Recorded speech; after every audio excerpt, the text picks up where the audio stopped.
Collective is a group of like-minded people from all around the world at different stages of their guitar building journey.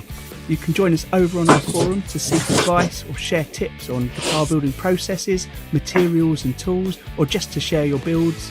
On YouTube, we have a regular podcast of guitar building chat where you can join the live stream or watch back on past episodes. Our Instagram page shares posts of members' builds and links you direct to their accounts. And for those of you on Facebook, we've got a private group that you can join, share and chat along with. The Guitar Builders Collective is a welcome and open space for all, so do pop by and say hi. Great. Hello, everyone. Hello there. Room. Hello. Hey. So if you're joining us live in the chat, fantastic. We're doing this at the, well, for me, earlier time. And that means we can get the Australians in a bit easier, more convenient time. Because this week we're joined over there by Brad. Hi, Brad. There you are. I'm sure many of you would have seen Brad in the chats since we started. You're there almost all the time. And if you know our Facebook group, Brad's very active on there. Although Corey says you're not, but I think you are. I'll accept a couple of things every now and then. I mean, I'm assuming everyone that's watching this knows about the Guitar Builders Collective, but a little back story very quickly of it is during the, if you know of Crimson Guitars and their YouTube channel, during all the lockdowns during the pandemic, they started up a sort of unofficial competition to get people building, and that helped build up a community of people that are interacting with each other, which became the Guitar Builders Collective, existing on a forum. There's links in the video description for that. A forum, an Instagram, which is mainly monitored and run by Corey. In fact, Corey does loads of work on that. And then Brad, did you set up the Facebook group? Yeah, I put it together. I tried handing the reins over to Corey and yourself, but no one wanted to take them, so I held on. It's amazing. How many members are in it now? Just over 1,000. Yeah. Yeah. And I think it was definitely worth having. It's just an easy access point for a lot of people use Facebook, so why not? Why not have it? Well, we've had a few guests on this stream before who have said that they've checked out the Facebook group in advance of coming on, and they're amazed by how friendly it is and how people are just showing all their builds all the time. I think it's a great space for that. So Brad, just for a bit of background, how did you first get involved with the collective? Was that through? I mean, it probably would have just been through talking with Corey and that. In terms of the collective itself, but because it all just kind of kicked off at the same time, I think, after that second year of COVID. So just joined in there. But you've got a background in making guitars prior to that. I only started making just towards the end of the first build off. Prior to that, I did a bit of importing. So I was importing guitars from Japan and just refurbing and on-selling them here in Australia.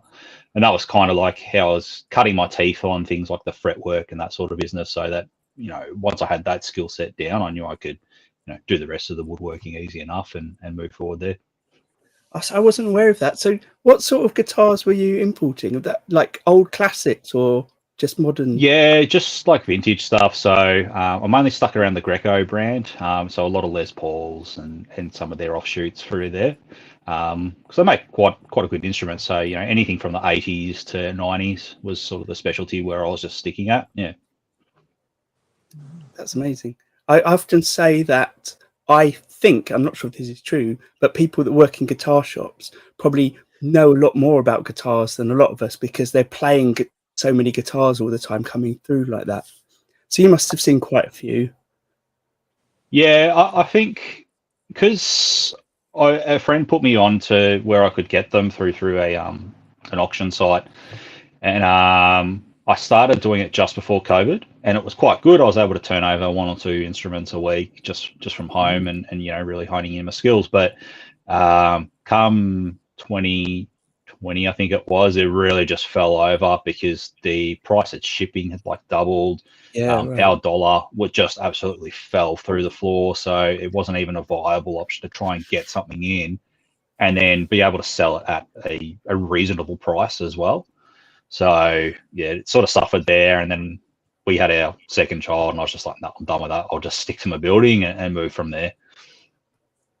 And then, is your guitar building slightly inspired by those sort of designs of instruments, or is there something else that no, I picked my style based on there's a Ibanez SE that I really loved, but they had a thinner neck, and it sort of was what pushed me. I was like, okay, but what if I could just make something similar and make it exactly how I want to anyway? So I combined that with a bit of a Les Paul and some of my funkier stuff. So I've pinched a lot of inspiration from Stradivarius that he builds his Stradivarius, yeah, from his designs. So yeah, I'm gonna just share your Instagram page so we can see some. Sorry, Dave. Yeah, no, I was going to say that I'm looking at it, and they're really, really interesting shapes you've got there. They're fascinating. Really are lovely. Yeah, cheers. Amazing. Oh, we've got Ray here as well. Let me just, before I do the share, let me drop Ray in. Hi, Ray. Hola. So Ray is travelling at the moment, so managed to get off his plane, get to his motel room just in time. Am I right that you're one of those? You, Brad and Ray, are one of those freak members of the Guitar Builders Collective that have actually met in person. Yes. Lured me into his home, and I'm sure we'll get onto that in a minute because that's related to Ray's 3D printing. Yeah, I'm sure most people watching this are aware of Ray from what I was going to say, Custom Unlimited Design, but also Tasmaniak Guitars, the double name. But Ray's been on a few times here. Last week, in fact, talking about his discovery about the difference of tone plastic and tone wood. Yeah, sounds really interesting. Oh, yeah. Yes, for those of you that don't know, Ray actually printed the same guitar in different plastics and found there was an actual difference, which has led to like me rethinking the whole tone wood debate. But I don't know. I think I'm settling on what I think about tone wood now. I'm settling on what I say to people so they don't judge me when I talk about tone wood. Oh, look, I think it's safe to say that when the plastic guitar guy says tone wood is real, you're going to get some strange looks.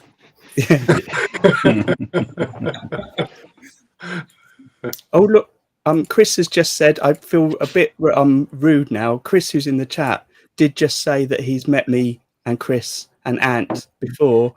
And of course, I've met him a couple of times. So rude for implying that I've never met anyone, especially when one of them's here. But you're right, Chris. It does feel like lots of people know each other, especially through the interacting on the Instagram and the Facebook and YouTube that's been going on for so long. So, Brad, look, I've just put on your Instagram, and I presume these early photos are the ones that you were importing and selling then, doing the work on. Yeah, mostly, yeah. Because I don't think I was building at that point there. It'll be a little bit later on. There'll be a sort of fairly plain wooden looking one. That'll be the first build. Did you ever have ones come through that you didn't want to get rid of? You're like, oh, this is so nice.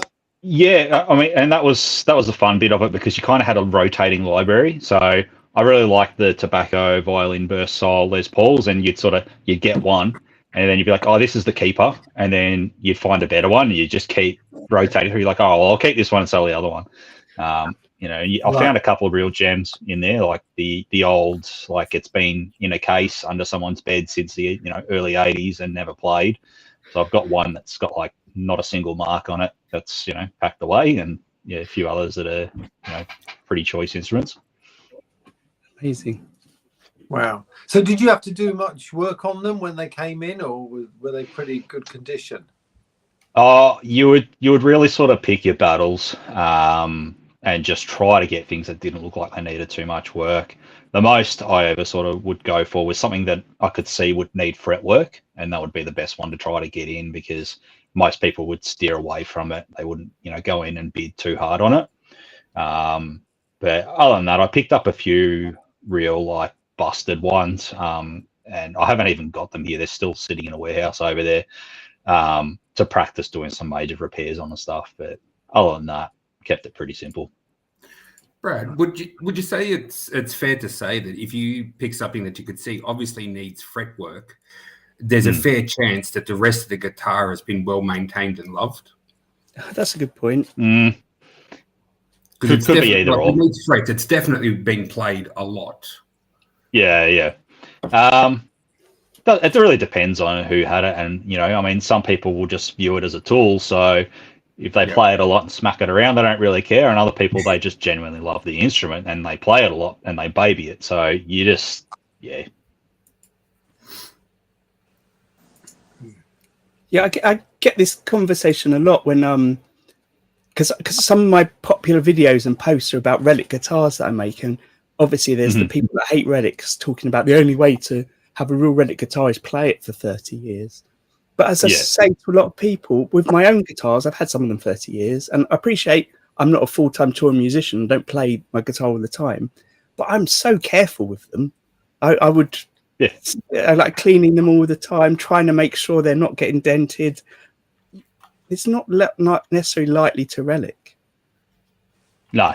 And I think a lot of these, sort of guitars that I had, they were like a poly finish, so quite durable. They're not going to, really tear them to shreds as opposed to like an old nitro thin finish. So yeah. I think so. Even if the frets are done, you might have someone that's looking after their instrument, even though they're playing it a lot. But as you said, swings and roundabouts. Who knows? Yeah. So what was the most valuable one you got then? I sold something on, I think maybe the most I sold one for was about $1,600 or something. Like I wasn't going too deep because you've got to invest your own money into it. And so you really tie up any free money you have until it's sold. So there are some on there where the pickups in them alone are really highly desired in the Japanese guitar culture there. And those pickups alone could go for $2,000. So if you find it in the guitar itself that they came in, that instrument, one of the last instruments of those were going for a higher price than a Gibson at the time. And that was just not my area that I was going to dip my toes into and spend, $4 or $5 US to get something in and potentially on sale and maybe sit on it for a year or two. Yeah. Yeah, it's crazy to think that that some of those pickups go for that much money. There you go. Yeah, it's in demand. It's just tone chasers. They think it's a secret sauce. So if that's what they want and they've got the money, good. All the power to them. But it's not for me. I mean, it always amazes me. You go into these guitar shops, and you see these beaten up old Strats and whatever, and then the price tag is, I don't know, 10,000, something like that. You just think, I don't know. Yeah. Is it like fine art? I mean, is that what it is? I don't.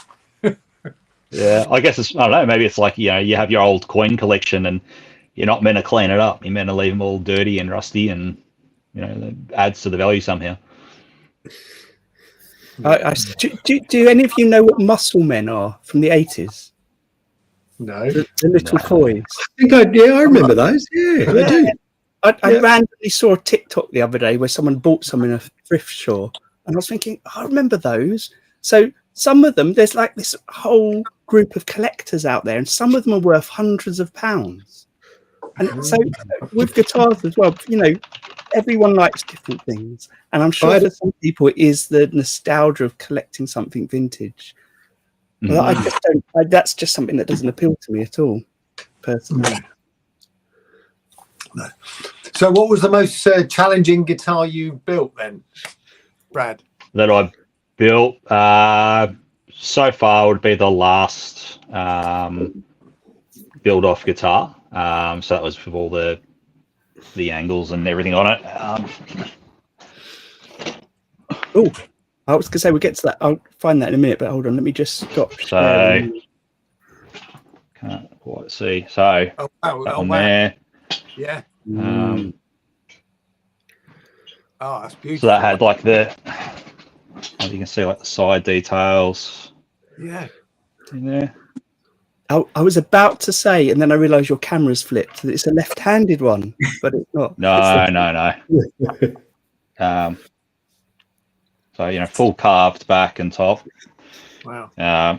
Getting into these bits here is where the real nightmare is. I think if I do, I've got another one that I'm working on at the moment of this similar style, but in a single cut. If I do one like this again, I'll be doing a set neck instead of the neck through. That's why this was so hard to put together. Bevels. Good bevels. Yeah. Can I ask, Brad, just on that one, I just noticed on the back you've got, what do they call it, the tone block instead of the string ferrules, is that?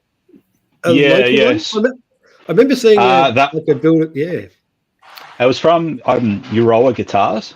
Okay, yep. But I think they've closed because I tried to order another one from them and I got no reply. So it's really hard to find those particular blocks that are just made of brass.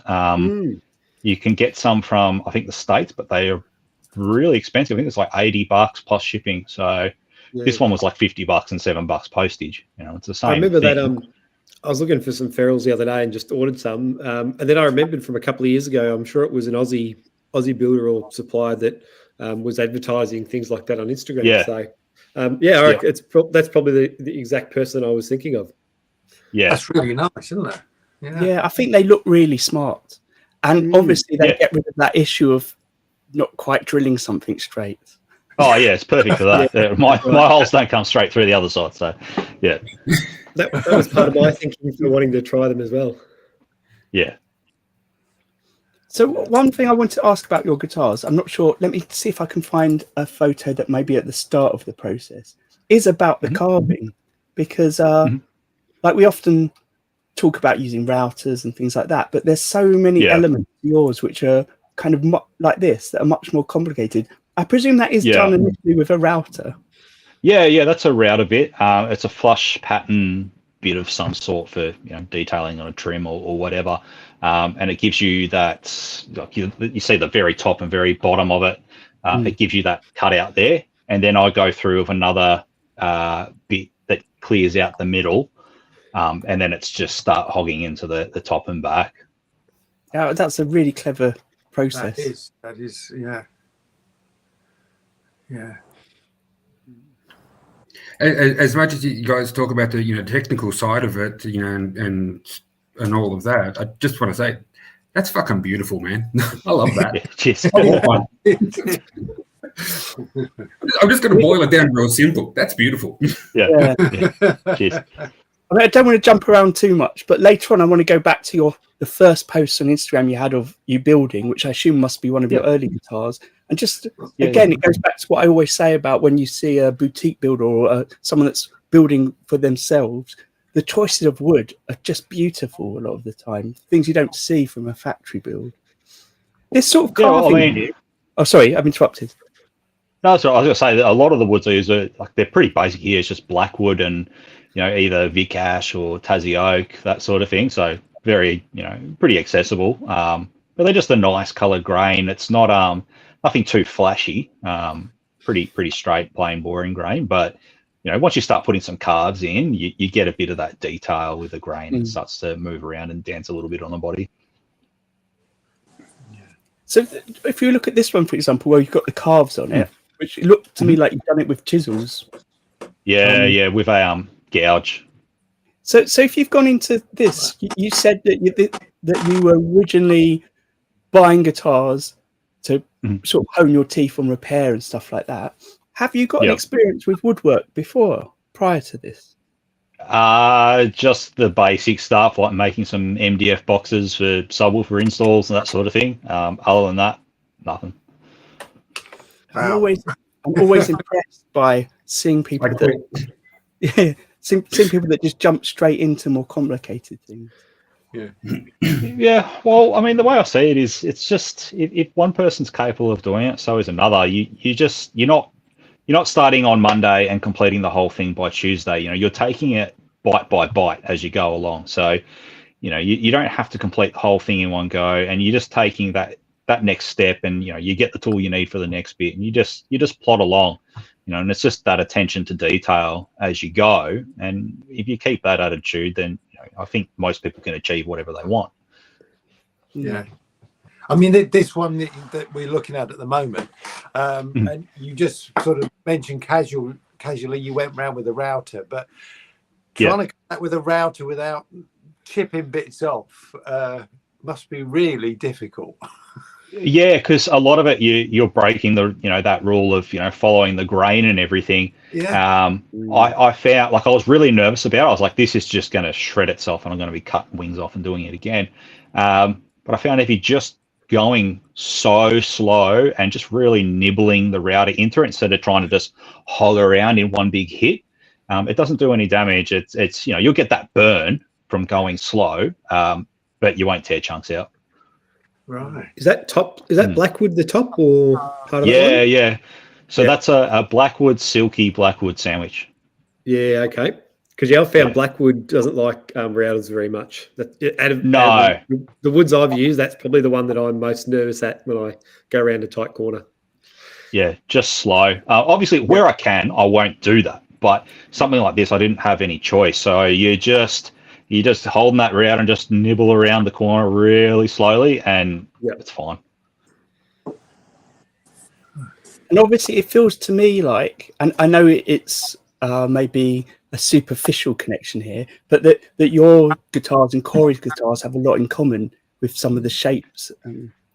Yeah. So this whole wanting a violin, old design style guitar, it came from the same guy. So from Wes Ball and when he had his Cremonas, that was when I saw that as a teenager. I always wanted something like that.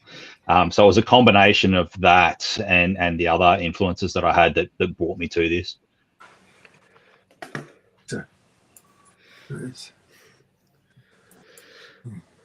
And I've forgotten, you and Corey, you haven't met each other yet in real life, have you? No, he's in another state, so yeah. About 13 years from each other. That's and the far other side of the state from us too. Yeah. I think I'm the one in the middle now. I'm sitting in a hotel room in Sydney. So is there anything in particular that you enjoy about this process of these guitars, as opposed to just making we were talking off air about how I've only recently started using True Oil. Normally I spray everything, and how much I'm enjoying that. Yeah. I think it's just it's the whole process of you're starting from raw material, starting from nothing, and then by the end you've carved and you've removed all the material, and you've ended up with something that actually is functional. That's the big thing that's in it for me is actually following a procedure and making an instrument. It's that you can look back on it and go, okay, this was just blocks of timber, and now look what I have. That's the highlight of the whole thing for me, really.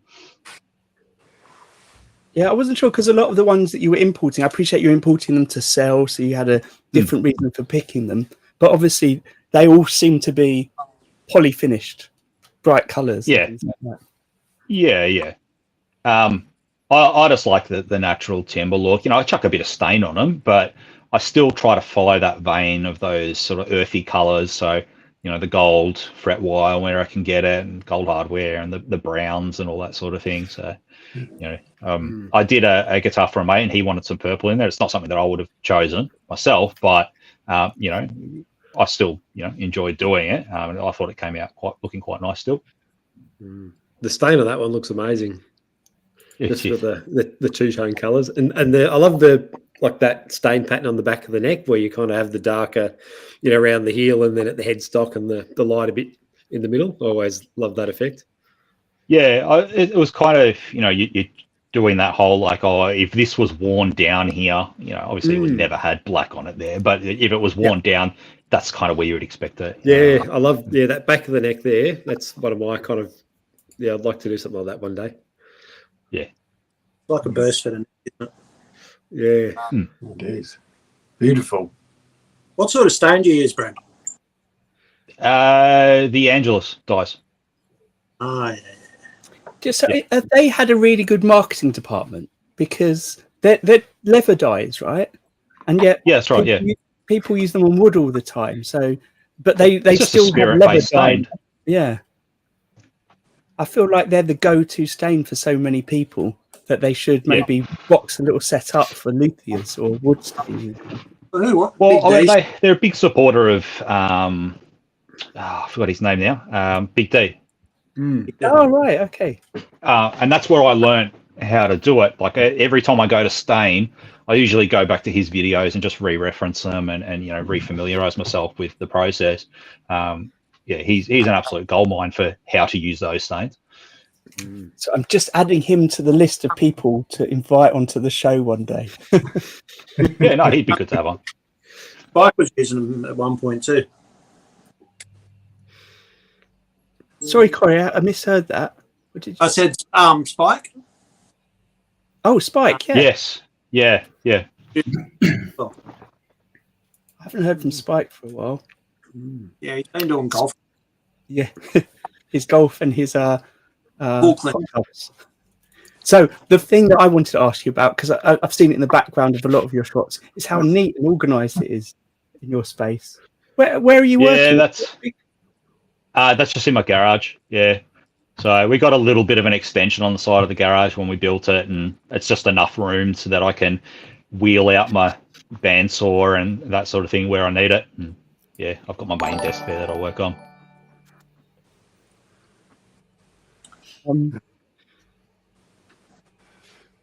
Look, these are the ones I think. There he is. Yeah, so that one there, that's just a demo instrument that I made for the guitar room in Kilmore. So I started up there as an instructor on building electric guitars as well. So is this in their room there? Yeah, that's there as a sort of a showpiece. A look. Just we can help you build something like this. But we do a range of different styles and stuff there. Yeah. So I need to reshare, but I've got the guitar rooms page open as well because I wanted to ask you about that.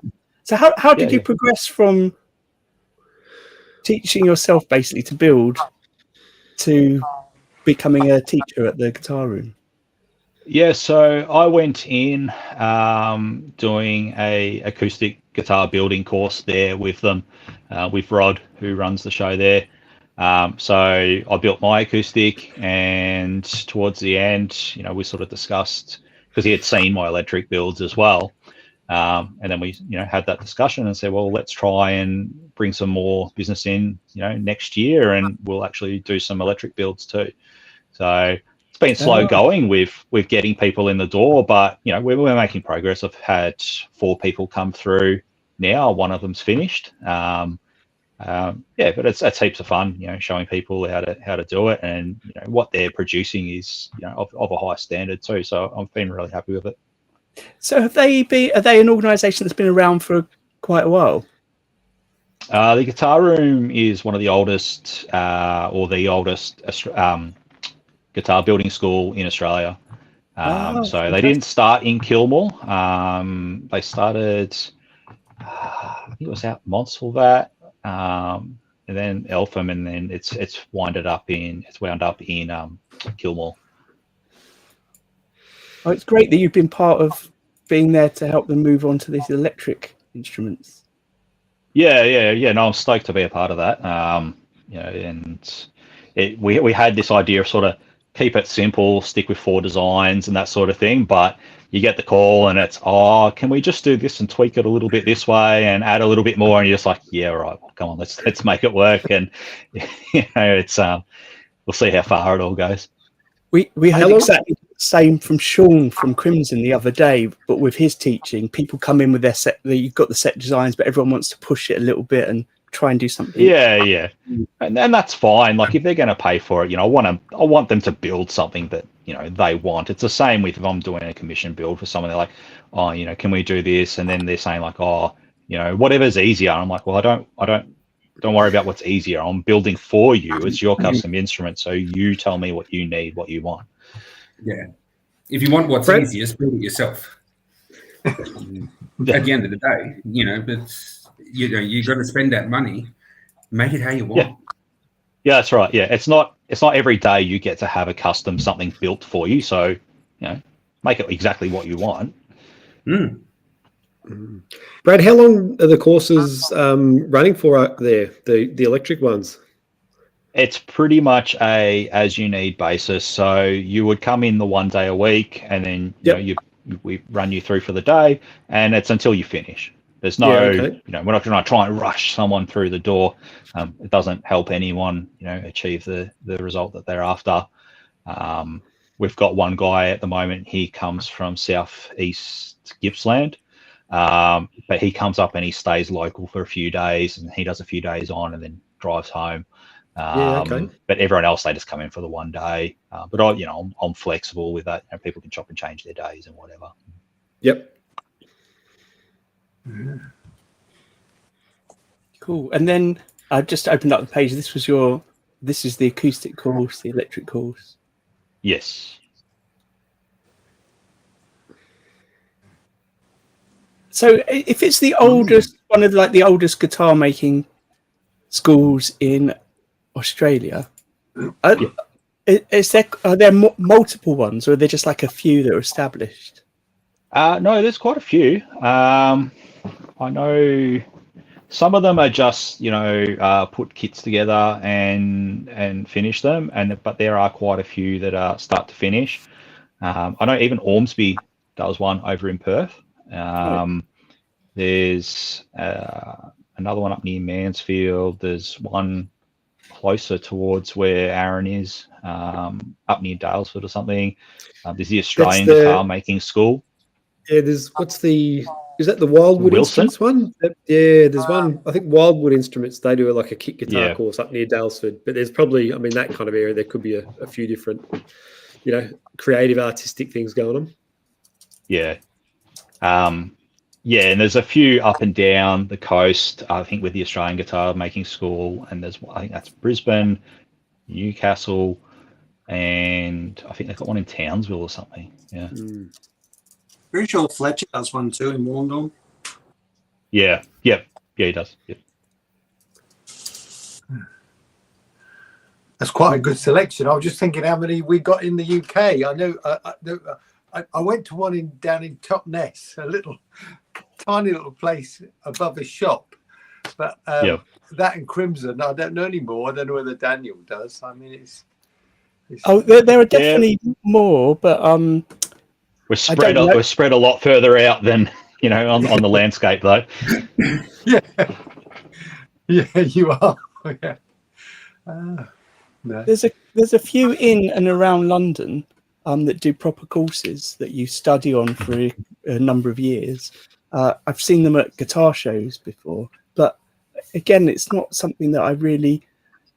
I think we've talked about this before. The fact that we're part of a community, but there's all these other communities that exist. So if it's not based on YouTube or Instagram, then I've probably not noticed it. But then even on YouTube, there's every now and then I find a builder that I haven't followed before, and they've got loads of views. And then on Instagram as well, and suddenly you realise that actually someone else is, some of your friends are already following them or commenting them on Instagram, but somehow I've missed out on that loop. And I've not really, since I originally tried to look for schools to study guitar building out, I've not looked again. And then I was only looking for ones that I could access from London, and that was for long-term courses, and there weren't that many then. that I could access, and the one that I did go to do some short courses at has now closed down. Basically, it was part of the London Met, a big university that was financially having difficulties, and the courses that were sort of hands-on, the instrument making and the woodworking ones, aren't the ones that make the most money, but they're the ones that probably cost the most to run. So they got closed down, which is quite a shame. Yeah. So, Brad, when people come to your courses there, I mean, are they coming with experience, or are they sort of complete novices? Huge range. So one of the builders I have at the moment, it was a father-son pair that have come in to do an instrument each. The son has just played a little bit, and the father, he has no experience at all. He doesn't play. He's never, built anything, in that sort of method before. There are other people that come through that are doing the acoustics who have, never worked with wood tools or any hand tools or anything like that. But, through the guidance, it's not hard for them to learn and pick it up. Oh, it's amazing, isn't it? Yeah. So I've got a question I want to put out to all of you, but also anyone that's in the chat, or even if you're watching in the future, you can put it in the comments, which is, I've been thinking about the concept of customizing guitars and how it relates as well to, building a guitar. So when we're saying we want to build a guitar that is the guitar we want or what we want to play. And we often talk about the wood, the shape, the finish, and we don't often talk about the electronics. But when you go and look for books on like customizing guitars, most of it is about the electronics and the upgrades and things like that. So I'm trying to work out in my head if we're just too worried to think about all the wiring and stuff for these more complicated upgrades, or if it is the fact that that's something that players want to their guitars they already love. They want to keep changing it somehow. I don't know if I'm making much sense of what I'm saying here. What I'm saying is, do we think much about the electronics, or is it's going to be a three single coils, 2 humbuckers or whatever, and that's it? Whereas they're really thinking about how they might have a tone blend in their 3 controls for the Strat, as opposed to 2 tones and 1 volume kind of thing. I know that I do. Yeah, I'm thinking a lot about that at the moment. I'm sort of at a stage where, what I've sort of built, I've got enough for myself and, doing a few commissions and for other people now. But one build that I have sort of started planning is like a test guitar. So the idea is that I can swap pickups in and out easily and work out the best way to do that. I've done the body or rough cut the body, so it'll have like quite a large control cavity, and I'll have lots of holes to try different control configurations with volumes and tones and switches and all those kind of things. And even since I've done a few now with the the fuzz circuits and built-in effects, kind of having like making guitar so I can play around with those things easily and kind of swap circuits in and out to kind of hear the difference. And that's just like a test guitar. It's not to to show off or anything like that. But yeah, so that's something that I do kind of think about a bit, and it creates a lot of interesting design ideas for wiring and how much you can fit in cavities. I'm just at the moment I'm looking at building travel guitars again. I mean, that's the sort of thing that I did. Let me just grab one. Here we go. Actually, engine in that first build off one of yours, Dave. Yeah, well, that was a travel guitar. So inside there, I've got quite a little bit of sort of a preamp stuff, and I've a gentleman who comments on my YouTube, and he's helped me design a PCB for this preamp. Actually, absolutely amazed. We got these 5 PCBs printed in the States for $2. I still can't believe it.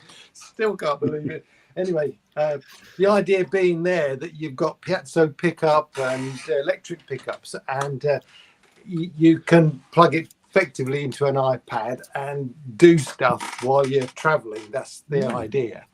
And so yeah, I'm sort of thinking of that. I mean, I remember when I was younger, it was always about, could I build overdrive units and stuff into the guitar? I think it was Brian May who sort of started us up on that. But the other thing is this idea of the switching the pickup. So you've got your single coils and your humbuckers, and can you switch the humbucker to a single coil, stuff like that. So it's nice to experiment, but I'm not sure if that's answering your question, Daniel. I don't really know what my question was. Now I think about it, I think that the sort of things. So I've seen lots of people will put in a split coil or something thing because it's quite easy to just do it with the control knobs that you've got. Basically, Yeah. You don't have to drill extra holes. It doesn't change the look of it at all. So that's quite straightforward. But those sort of things are the things the player will be thinking about when, depending on the sort of sounds they want to get and the things they want to do. And I've recently had a few people ask me to put certain things in for how they play. But if I was just to make a guitar, I wouldn't really be thinking about all of that. I'd be thinking about the design and the shape of it all and just dropping in the space for, let's say, 2 humbuckers and I think some basic wiring. I think that's the thing as well. If we're looking at the upgrades that people want, it's kind of retrofitting into existing cavities in a guitar. Yeah. So that's where I kind of like, let's not confine ourselves to the cavities and the space that you've got in a Strat or a Les Paul or whatever. It's like, well, there's tons of room in the body if you hollow it out and kind of think about like the bigger picture design. So maybe pre-hollow out a slightly bigger space for future retrofit. I think for myself, like you probably saw the photo I released recently of the butterscotch yellow telly. And basically, for me, my dream guitar has always been an early 50s Blackguard Telecaster. And so, I'm getting close to that, and I started to have to think about the whole electronics and hardware that I'm going to use. And what was suggested to me was, there it is, a particular make and model of pickup that had basically it was done exactly the same way it was done in the 50s, and it had the 50s authentic sound. And it's like, you should use these. I was like, yeah, that's a really good idea. And I suddenly thought about it and was just like, yeah, but they sounded like crap. They weren't a good guitar. They're just iconic, and that's why I want one. But they really were not that good of a guitar. Just like using an old vintage Telecaster bridge. Like, there's a lot better options out there with like individual saddles, compensated saddles. Do I want the old bridge? I don't think I do. Exactly. But then I guess you don't know if you're not building for someone specifically. If you're building to sell a guitar, maybe you don't know what that person will want. So you think maybe it does need to be a traditional type thing. I'm not sure. But Brad, what do you with yours? Do you have a particular brand or setup that you like to put in for your pickups, etc.? I like Seymour Duncans just because I'm familiar with them. And if I'm building something for myself, I'll pretty much shoot for a single humbucker volume. That's it. That's where I live when I'm playing. So I don't need any more than that. If I'm throwing a neck humbucker in and tone, and that I'm just throwing money at it for no reason, just to be like, oh, look, it's got a neck humbucker in it, for a picture's sake. So I don't bother. Obviously with the customer, when I blueprint out the whole thing with them, well in advance, what is it that you want? And I try to leave, obviously you don't do any of the routes or anything until you've got those pickups in hand. So if in the event that they change their mind, just leave it flexible towards the end there. And what they want is what they get then. If I was making something to just sell, I was going to be trying to pump out a number of Telecasters this year, but just got busy with the school instead. That would have been just going for a traditional layout in those, just to tap into that sort of a market. Yeah, tradition's a thing that people like. Yeah. And then, of course, Corey makes these odd odd guitars anyway with the wrong amount of strings and odd tuning. So do you have to have a specific choice of pickup for that? No, I just use whatever I can get cheap. I've used cigar box pickups and split them like across the spectrum. So I have like the bridge pickup on the bass strings and then the neck pickup way down on the treble strings and that. And then you just blend them together. It's the same with the timber and that I get. I just use what I have on hand, and if I have an idea, I'll go for it. If not, I'll just put just use what I got. Really. I mean, the last Strat I built, I put Tone Rider pickups in that had been recommended. In fact, I think they've been recommended by Mark from Veritone Studios, who'd been on here. And I got a set, and I couldn't get the set that he'd recommended because they were out of stock. So I bought a different set, and I thought they sounded brilliant, and they were really affordable. So I thought that's what I'm going to use going forward. So I'm just building a Strat at the moment, and I was on Warman's website. Now, Warman make really cheap pickups, but the ones I've had from them before, they're really great. They're just like proper budget priced, because it feels like he's not trying to make a huge amount of money per pickup, but maybe in the quantity sells. And they sell such an interesting range of pickups that look interesting as well as potentially sounding interesting. So like a single coil that's actually a double humbucker, like Seymour Duncan do one like that, and hot rails in them as well. And I thought, I'm just going to give out a weird mix of pickups, see what they're like. So I'm just waiting for them to come in to try out. So the main part of what I'm doing is the look of it. I don't know what it's going to sound like combined, even though I'd already committed myself to just buying Tone Rider for Strats because I thought that sounded brilliant. I just can't stick to one thing. Have you tried Antwhistle pickups? Sorry, I missed that. What pickups? Whistle. ENTWHISTLE. No. Yeah, I think they're an English brand too. It smelled like the bass player that used to be in The Who. Yeah. I've used a couple of them, and they're really nice pickups too, and pretty affordable. They're probably about the same price as Warman's.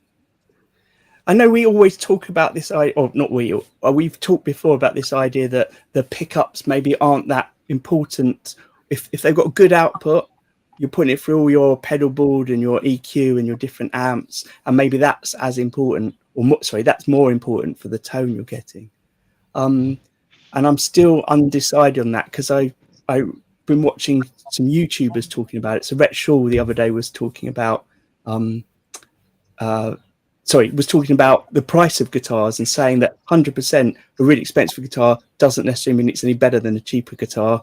And then Dylan Talks Tone, who've only just started following, was talking about there are subtle differences in pickups for if you're playing really high gain distortion, but actually if you're doing high gain distortion, it's less obvious the differences in the pickups. So it's just such a hard thing to decide if it's not your specific guitar and you know specifically what you're using and what you want, I think. Well, that's what I think it's just about. When we had Glyn on, when he was talking about the pickups that he builds, that he mentioned a number of times about the clarity, that's his goal, is to make them as clear as possible, because you can take that away by effects and amps, but if you've got a pickup that doesn't have that clarity, you can't get that from anything else sort of after. So that sort of stuck with me when I kind of think about pickup sounds. And he's got pickups as well as other ranges that are specific for kind of doom metal. So they've got a clarity for when you're down tuned and through lots of distortion, lots of fuzz. Oh, I don't know where it went with that. I think I had a question. I'm not really sure. It was basically just thinking around this idea: if someone's customizing their guitar, who isn't a builder, if you look online about, I'm going to customize a guitar, what can I do? Almost everything you find about customizing a guitar is pickup related or switch related or something to do with the wiring. and much less to do with changing the look of it. I mean, that may be partly because it's easier just to switch something out, a component, rather than actually taking a chisel to the body, whatever. Yeah. Something that's reversible as opposed to permanent, I guess. Yes. Is, where most people are sitting. Yeah. I think you've hit it there, Brad. It's something that's reversible. I think before I started building guitars, like, the store-bought ones that I had, the changing pickups and mods, I think the things I've changed for store-bought guitars, they're all reversible. I've still got the original parts and I can put it back together, and it's the same as the day I bought it. So I think, even for me, that's in my head that, I don't want to mess with something that I bought that I can't change back to how it was. Yeah. One of the Cremonas I made had had an EMG pickup in it, and I just included I put a ground in it just in case he wanted to get passive, and I put the battery inside the cavity so I didn't have to route another cavity. So if he wanted to go back to passives, all he has to do is take the battery out and take the pots out in the pickup, and the ground wire's there ready to be soldered on the back of the pot.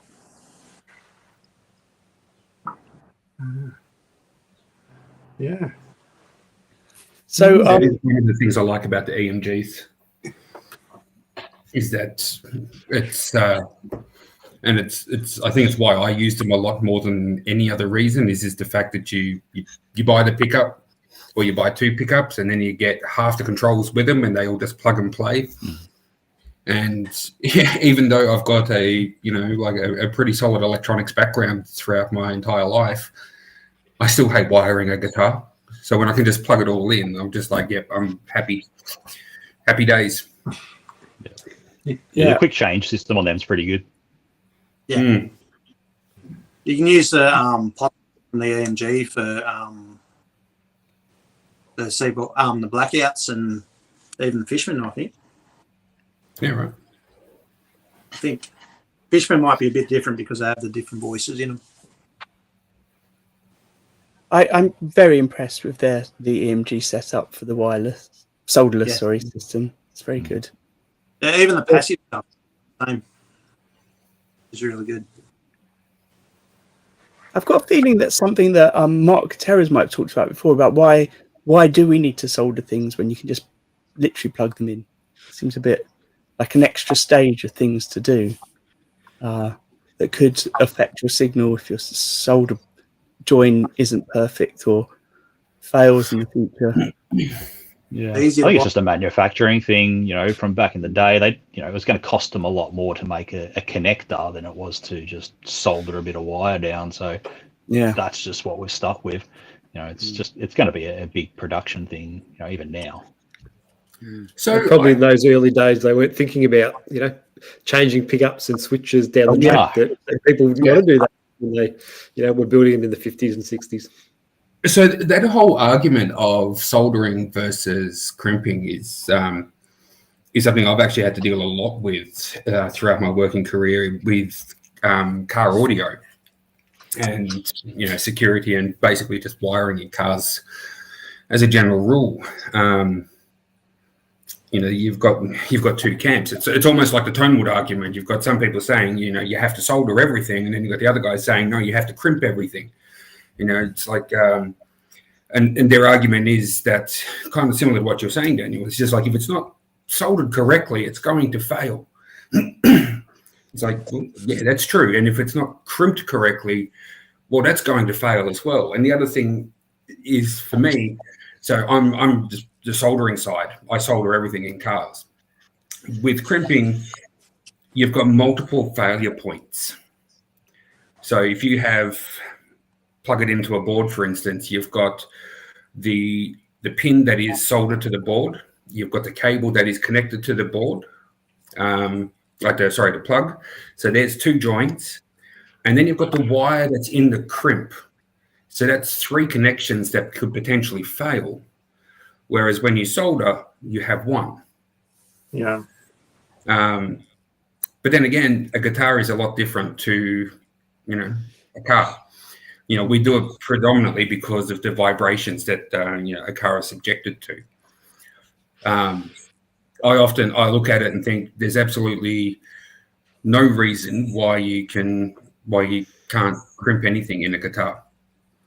The only potential issue I see is if you have like a shielded cable, and then when you open that up and spread it out to try and put your crimps on, you could potentially induce noise, but then you should be shielding your cavities anyway.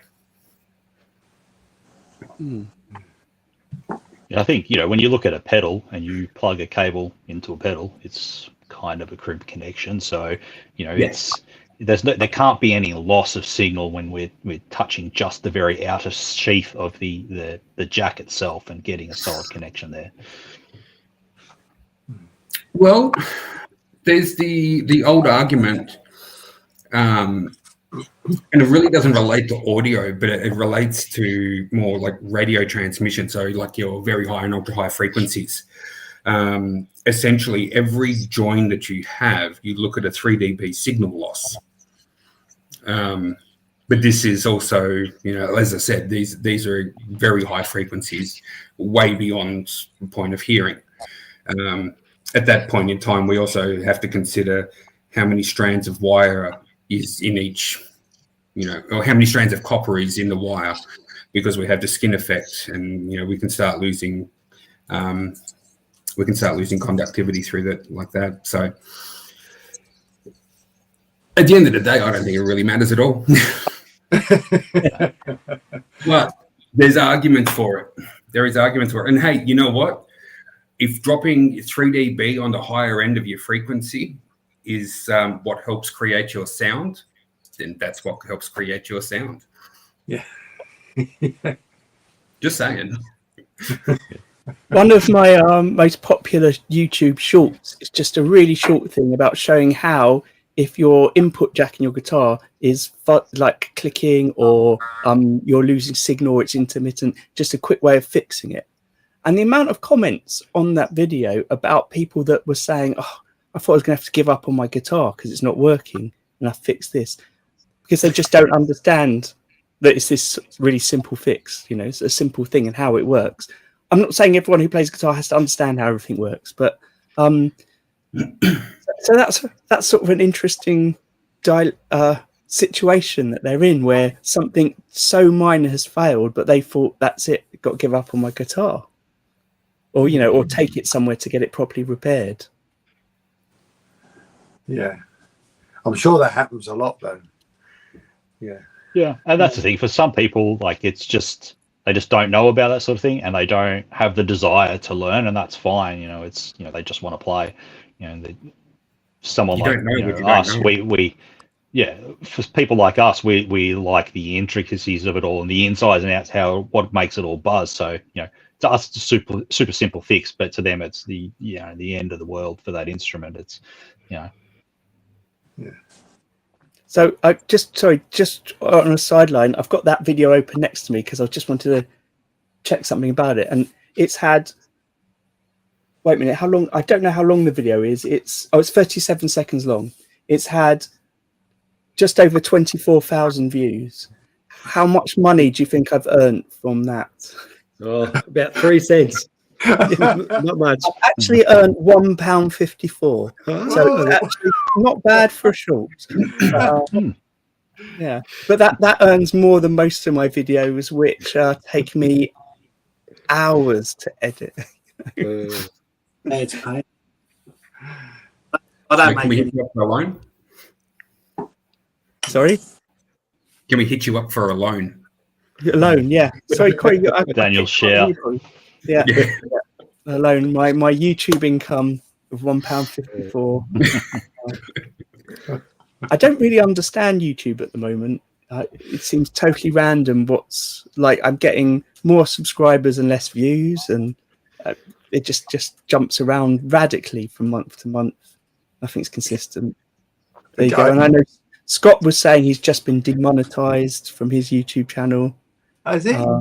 Yeah, because he hadn't uploaded anything for a while, and now he's uploaded. He's still not meeting certain criteria, which might be the amount of views you've got to have per month, but he's not certain if that's actually what it is. God. Yeah, you got to have some views per year, I think it is. Oh yeah, it's the amount of minutes that people watch per year, isn't it? Gosh, I just had a real strange one. I put together one of these like super edits of an acoustic guitar repair that I did. This is my really old guitar. I think it was my first one. My parents bought me, and it was falling apart. So I just did a repair. It was about 15 episodes, and last year I did it. This year I've thrown it all together in about a 30-minute video, and it's gone over 10,000 views. And I have never, ever gone near 10,000 views. It's just, why? Well, as Mark says with his, he definitely found if you do things in parts, like 15 parts, won't get anywhere near as many views as if you do it in one thing. One thing, yeah. Wow. There you go. Yeah,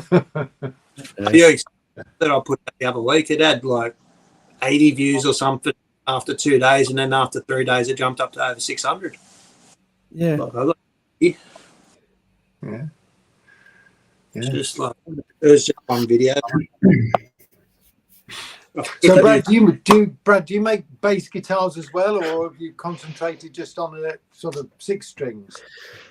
I'm just doing, at the moment myself, I've just done electric guitars, but I have 2 students at the moment that we're working together to build a couple of basses.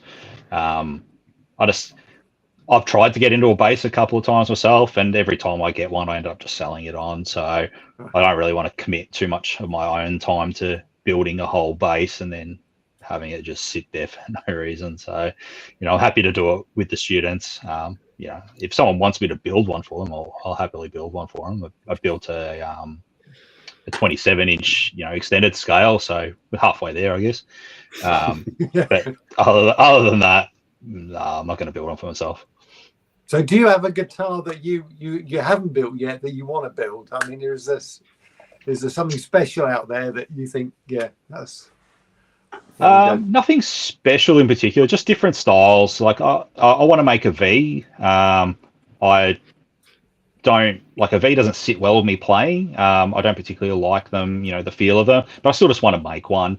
And then something like an Explorer. Other than that, it's like I prefer pushing sort of my boundaries, and I think I've made, pretty much sort of what I want.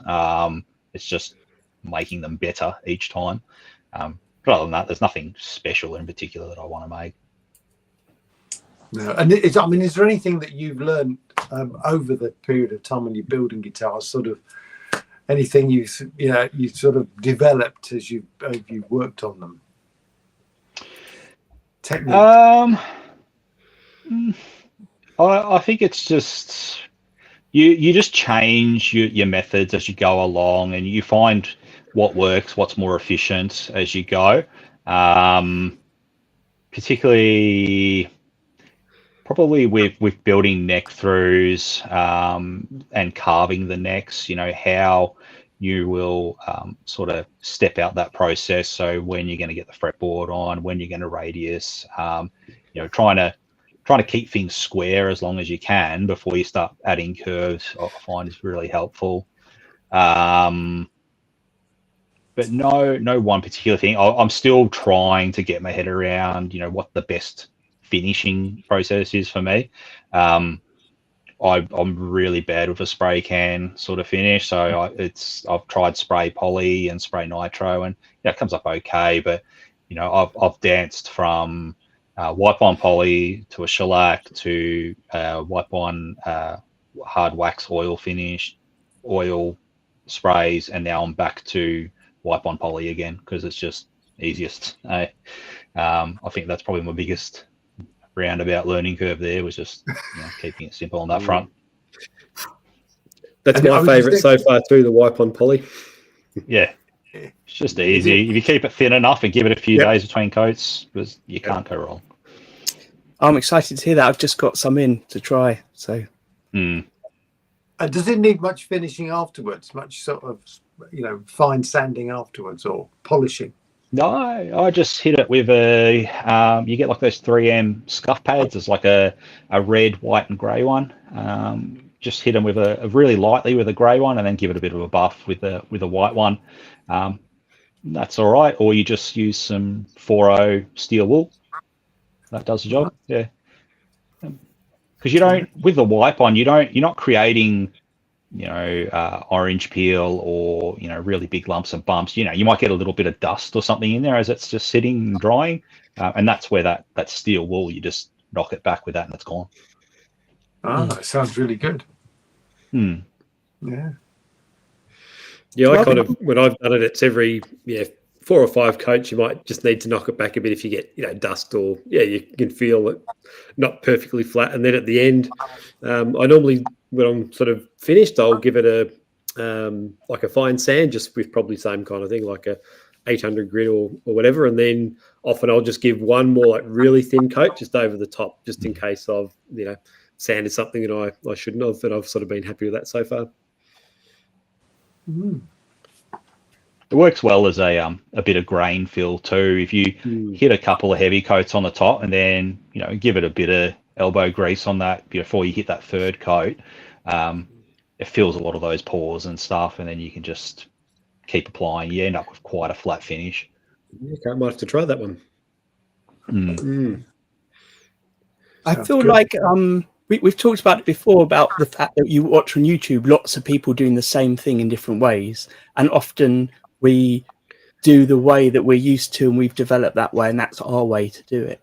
And I feel the same for me with finishing the guitars. It's always been with spray, but not necessarily the same thing. I use nitro quite a lot now, and I use that to start with. In between I was using acrylics and things, but I'm now trying out all the oils and things, and it's good for me to try something totally different and realize what it is that I might like more about each finish, and how each finish might have a specific space in what I'm going to be making in the future.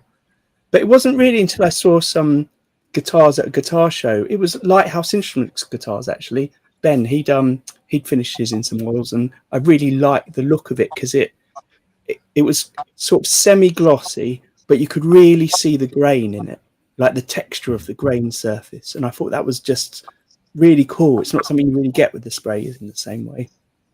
No. Well, while we're talking about finishing and things, Paul earlier in the chat mentioned Brad's... Oh, no, wrong button. Brad's fret work. So I just want to share a picture. Oh, right. He said, I do have to say, Brad's shiny hemispherical frets are the level I'm aiming at. I'm miles away and still furious when I see them. What's your technique then? I just use the little Sumac files.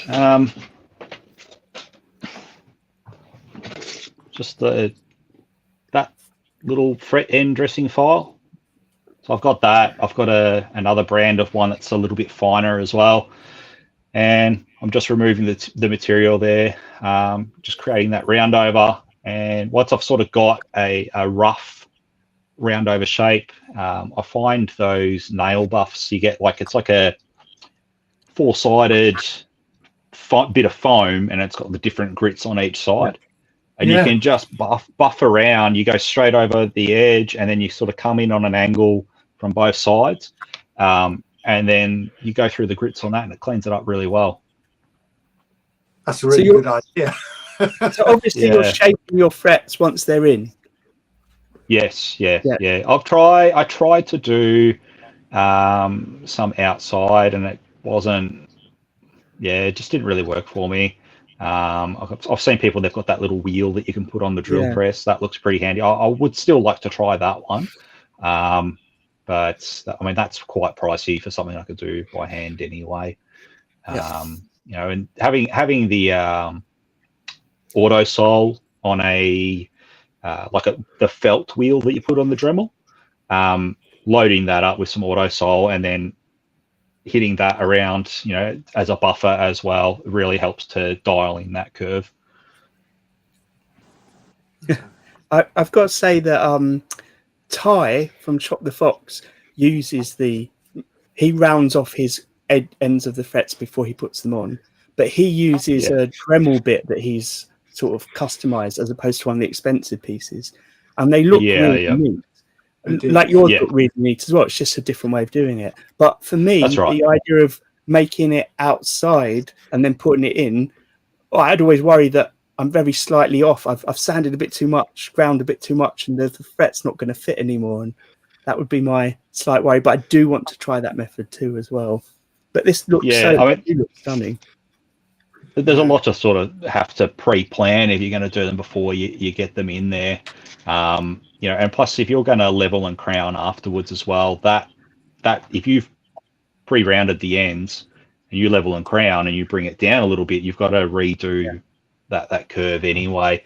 When I put my frets in, the process, it looks pretty rough during, while I'm building and getting the level crown, getting all the scratches out, all that sort of thing. It's, to try and keep a clean fret from start to finish, it just wouldn't work for me. So this is my approach.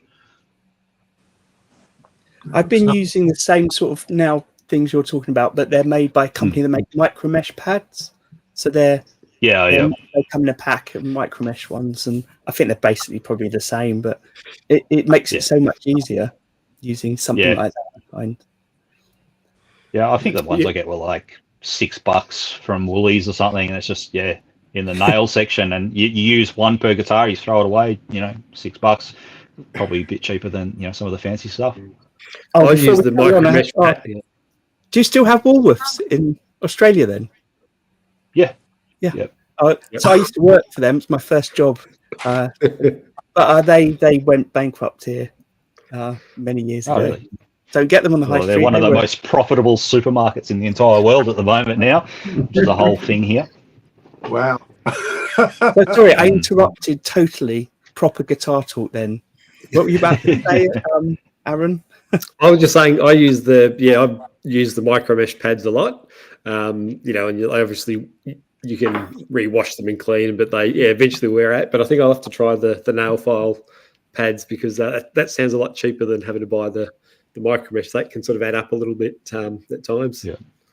Especially when it looks as good as this. So you're finishing it with some sort of compound polish with your Dremel then?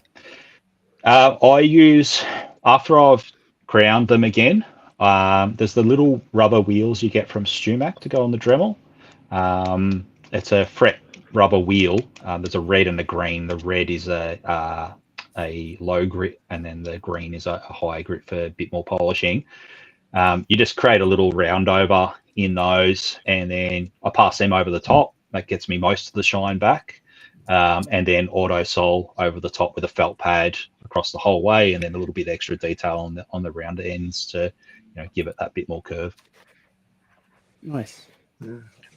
I yesterday polished a neck that essentially, like if you might have a maple neck, it's been sprayed in nitro, so the fretboard is nitro as well. And then I was polishing that up with my normal buffing wheel that I would polish the guitar with, and it polished the frets at the same time. I've never had such absolutely shiny, sparkling frets. So it's made me think about using that method. And next time I'm going to try it taping off the fretboard when it's not a maple neck that hasn't been sprayed, and doing it with my drill. So I've got drill with a buffing pad on it and just going up and down like that. Yeah. See how that does it. And that was with 2 compounds. That'd be after doing all the micro meshing. It looked brilliant. Yeah. If you've got the Dremel and you've got the little felt wheels, it's worth just using that. You probably get a little bit more control over getting right in on the angle of the crown and everything when you're doing it, and just your auto Saul or whatever metal polish you can grab. But your fretwork is that immediate sort of interface between, that's the rubber wheels, between your fingers and the string. So if they're rough or there's any issue with those, that's the first thing you're going to notice, as a player sitting down and doing a few bends. So to spend an extra 15-20 minutes on it to get it right is well worth it. We're not sponsored by Stumac, but they've got 15% off at the moment. Yeah. They've always got discounts and deals. Yeah. They will fill up your email inbox with specials and that to entice you. Yeah, I've had to unsubscribe because all my money was going like that. I was getting text messages from them. But there you go. Yeah. No, I don't know. No, I have to say, I'm the thing the thing I like about making a guitar is when you get those frets polished up, and you know, it really does, you know, pop out at you, doesn't it? It's marvelous. Yeah. It's what makes it. Well, you notice it the most on, you know, like an existing, you know, a guitar you've been playing when you change strings on it. So if you haven't cleaned the frets for, you know, a year or two, and you kind of put new strings on it, even just with a basic, you know, really fine fret rubber, just going over the frets and then put your new strings on, like that's when you realize how important clean frets are. You know, when you go from playing a guitar that hasn't had frets cleaned for a couple of years, new strings, you know, 10 minutes with a fret rubber going over them, and it's just chalk and cheese how different it is to play and feel. As you say, that's your interface between you and the guitar. I love that description. Yes. Yeah. I was surprised to hear in last week's, was it last week when we discussed it, or the week before when we were discussing with Andrew from Jackson Guitars, this idea that frets used to be flat at the top, not curved over. I can't imagine that, because it feels like that's the thing you're trying to avoid. Yeah. I think that's what it would have been. Stevie Ray Vaughan's guitar. Well, if it worked for Stevie, surely my playing would improve. I put on a set of 12s or whatever it was he played, 13s, with my flat frets. Well, that was one of the things I think I mentioned, that you know, Brian May's Red Special, which is that's one of the guitars that got me into it. That apparently he's never had the frets replaced or recrowned, so his is basically worn down to, you know, they're quite flat, which has then moved like it's changed the intonation point across the whole fretboard. But what his techs have had to do, he's obviously got a zero fret, and they've changed that over time, you know, a number of times, and that's sort of worn out. But when you read up on that, they've actually changed the like the point that the string rests on the zero fret to compensate for all the flat frets on the rest of the neck. So they kind of, you know, just bring that point, that contact point on the zero fret a bit further, you know, towards the fretboard to compensate for all the really flat frets that he's got.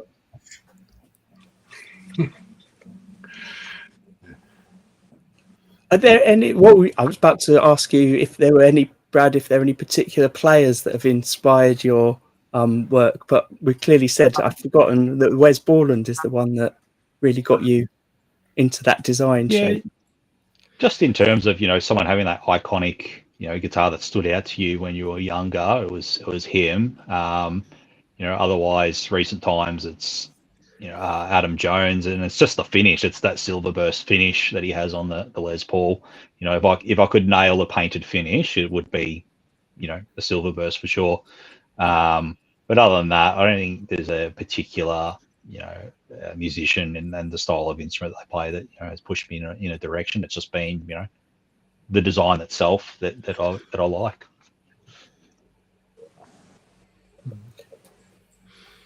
So before we go, I want to talk back about the community and the Facebook. What do you think makes the Facebook group so good, so successful? Because you're on it so much.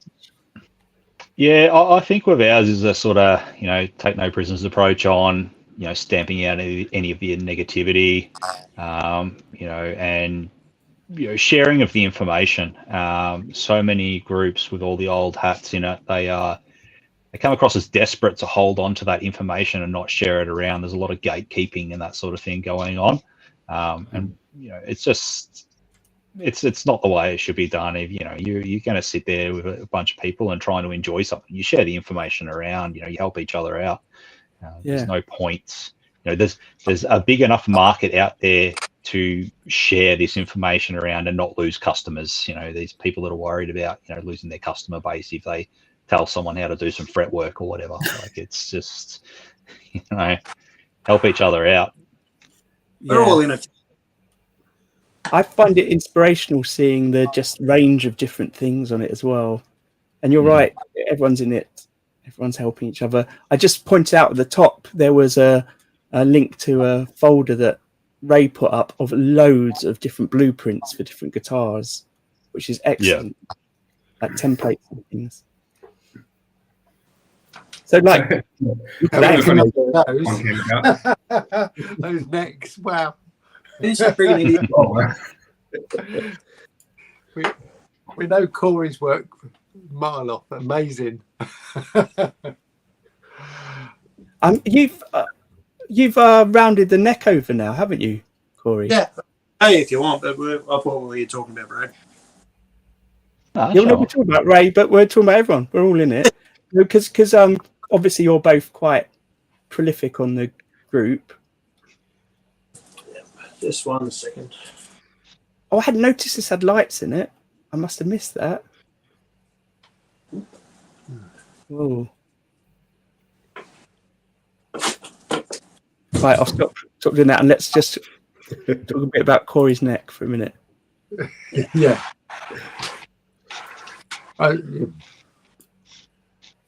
Wow. Yeah. Want to know what it looks like on the back? Amazing. Yeah, I cut the sliver off the fretboard, so that's what it looked like before it was actually carved, pretty much. And had enough to do too. Wow. So even though I had 4 neck lengths that I could have made like Strat style sort of necks, I ended up with 2 necks. Have you shown off the body yet, or is that top secret at the moment? No, I haven't done much on it, to be honest. But I haven't. It's a very rough cut, but I'm going to do a double neck. Wow. That's awesome. It is. Yeah, you can see the link back to the influence. Like that looks a bit like one of Brad's shapes. Looks like the Wes Baldwin shape. Is that why your headstocks are reversed? I had the thought to, like, the 6 string's going to go on top. It was actually Brad's idea to do a double neck.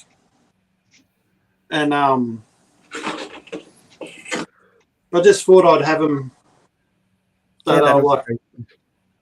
And I made one before, and I had a bass neck and a 6-string neck underneath, and hand would bump into the other neck and everything.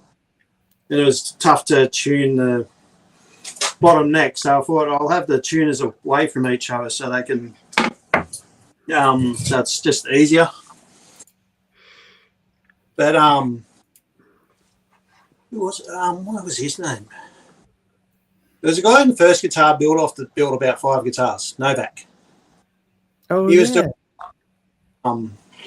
he actually had the headstocks joined up at the end, and I sort of took a bit of inspiration from that. But yeah, the double neck idea was Brad's idea, and then I was thinking about it. And basically, when I think about something, I'm just going to do it. So, Yeah. but that's rough cut. I made a template today for the body that's rough cut as well. I've got a really nice piece of burl, which hopefully it doesn't crumble. But I glued 4 of them up though too. Four tops. No, 3 tops. Fuck's sake, I had to put out.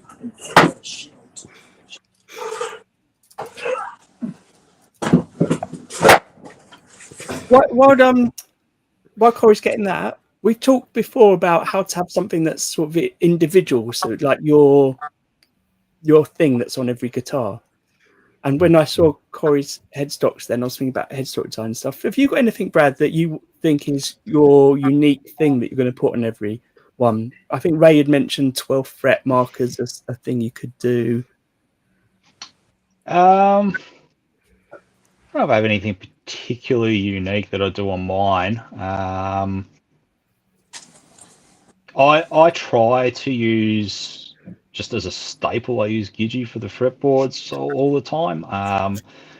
That's probably one of the main recurring things. But in terms of design, like each guitar I've made has been pretty different from the last in one way or another. It's just sort of pushing that extra couple % each time to produce something different. So not much has carried through as being a unique thing on them. Yeah. Cool. Sorry, Corey. I just mentioned that while you were getting your. Oh, that's right. Wait. Ooh. That's lovely. But Cool. the bodies at the moment, because the body's rough cut, it's probably about 1 centimetre each side at the widest point, too wide for the top. But because I'm designing, I can always just thin it out a little bit. Because it's so massive too, like, losing 1 centimetre off the top and the bottom's not really going to hurt it.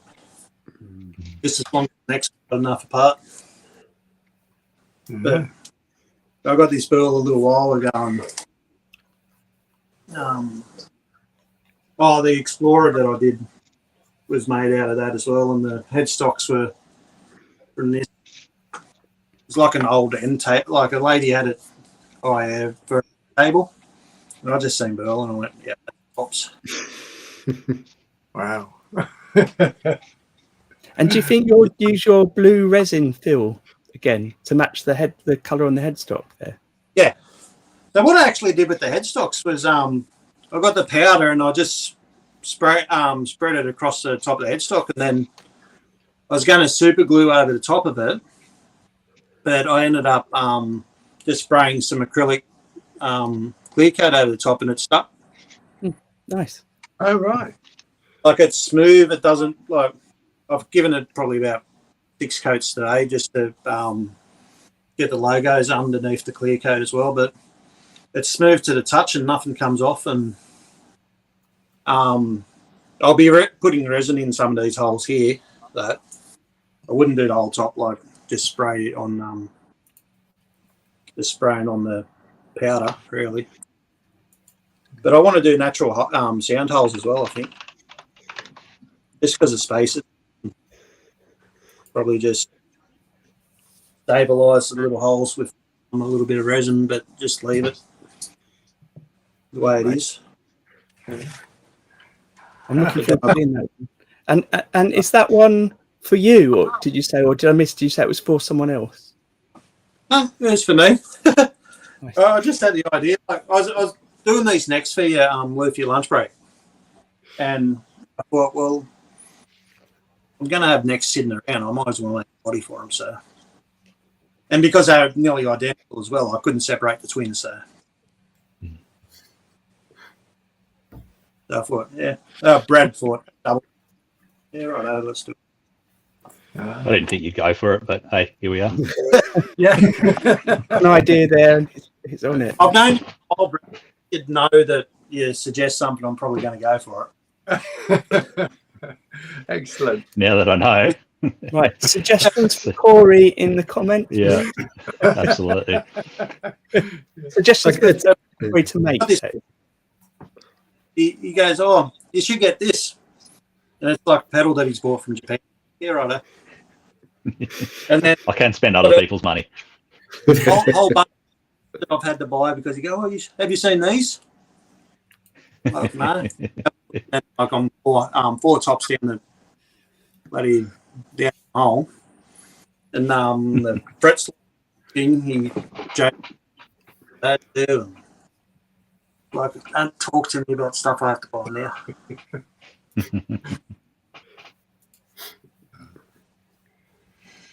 Right, so look, before we sign off for the week, next week is the 4th of July on the Thursday. So important day maybe for Americans. And we've got our election here in the UK. But it's also the closest show to a year since we started, because the first one of these was on the 6th of July. So I thought we'd try and get on as many people as we can. Eric's in the chat. He's going to come on with us. If anyone else is up for coming on as well, let us know. it'd be good to have a random big chat somehow. See what I might, maybe there'll be some topics, non-political topics for the Tonewood. Tonewood. Tone Republic versus Tone Democrat. Apparently, evolution third sandwich. Apparently, every 6 days, a country somewhere celebrates independence from Britain. There we go.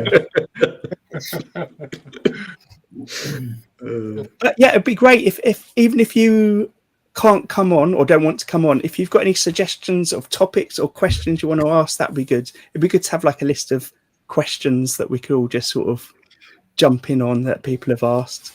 I'm not sure we've got enough people in the audience to come up with enough questions. It's a challenge. If anyone's watched to the end of this show, leave some questions in the chat.